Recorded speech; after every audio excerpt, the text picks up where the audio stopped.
Hi there, you're watching the Gardens and Graveyards channel. Today Spencer and I are in Lebanon, Oregon, and we are at the Rock Hill Cemetery, otherwise known as the Dodge Cemetery, as in get out of Dodge. I don't know. You ain't gonna get a Dodge. You're never getting out of Dodge here. Anyway, we are up on a little hill. It looks like a pretty small, quaint cemetery, but again, the city has built up all around the cemetery, so there are big, beautiful homes. In this neighborhood is like new builds, I would say, in the last 20 years. Oh, so yeah.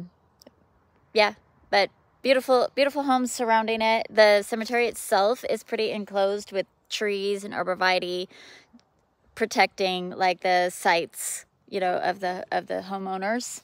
You could see there's a rooftop of a house there, and there's a whole line of arborvitae here, and then there's some like lawns, but then the house is beyond the lawns over there. So yeah, anyway, let's go inside and check it out. I love these super wooded cemeteries. I just wonder, like, how big were these trees when they started burying people? When they're really close together, trees are really close together like this, that tells me these trees have self-seeded. Most of them were probably not planted here.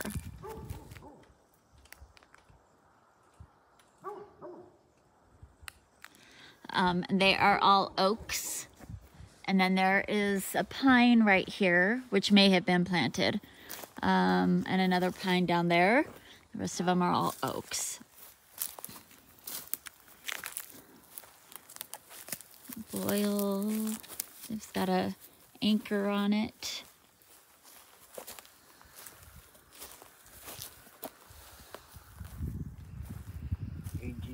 James Boyle, 1893. Blessed are the dead which die in the Lord.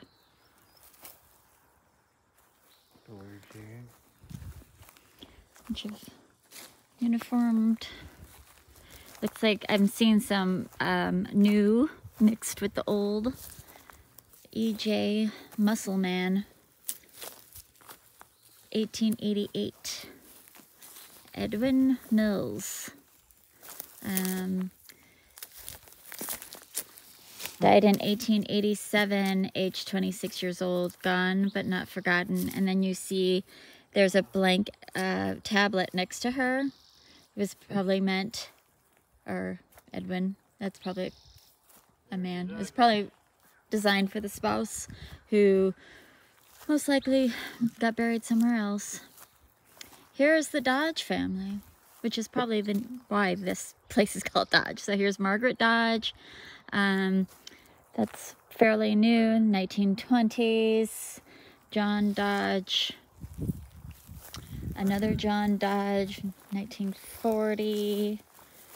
George Dodge, 1923. But there's this very large Dodge marker. Looks like it's just a family monument. Oh, is there a name over here? All right. Artemis died in 1892, born in 1826. That's probably the first one. 1892. And then we have infant. The date's missing off of there. These are some of my favorite. That's pretty. This is Melinda Townsend. It says she died on May 9th, 1877. She was 71 years old. This cemetery was established in 1877, and I forgot to write down who the first burial is, so I'm gonna guess that was probably the first woman burial here. Of course, I will put the actual first burial on the screen. to honor them because I like doing that. But yeah, that's probably a very good guess that that was the first woman burial. And she is on the edge of the Dodge family, so the Dodge marker is right there, and we have more Dodge all the way down here, and then she's just like right there. So she was probably related in some way. The cemetery is all fenced off over here, but then we're seeing there's new monuments in here and through the trees over there. So it continues on. There's lots of new mixed in with the old in here. I love when they put their last name only on the back of the markers. It's so pretty. Of course, the rest of their information is on the front side, but they look pretty new, so we're not going to go look at that.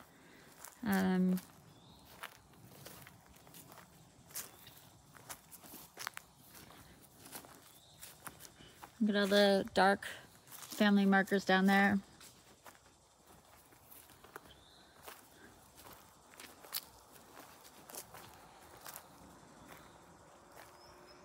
This is Margaret, wife of M. Vanderpool. She lived almost 100. Died in 1888. She almost made it to 100. This is on this side. She almost made it to 100. What's this one? M. Vanderpool.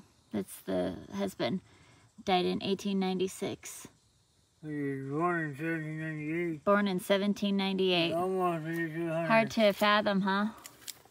200 years ago. More than 200 years ago. And back in...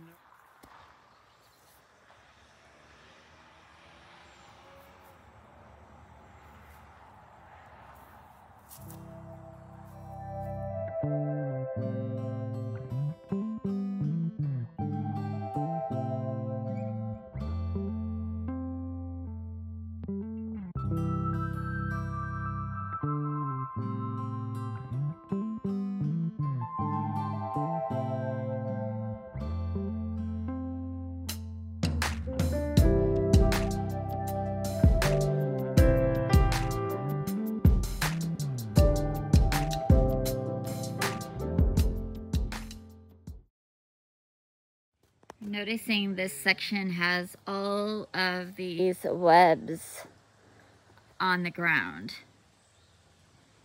No idea what makes that kind of a web. There's like a little hole in it, in each one. So we're choosing not to walk over in that section, just to not anger the critter that's making that. I'm kind of seeing them all along the edge, but not so much inside. This is weird, look at this.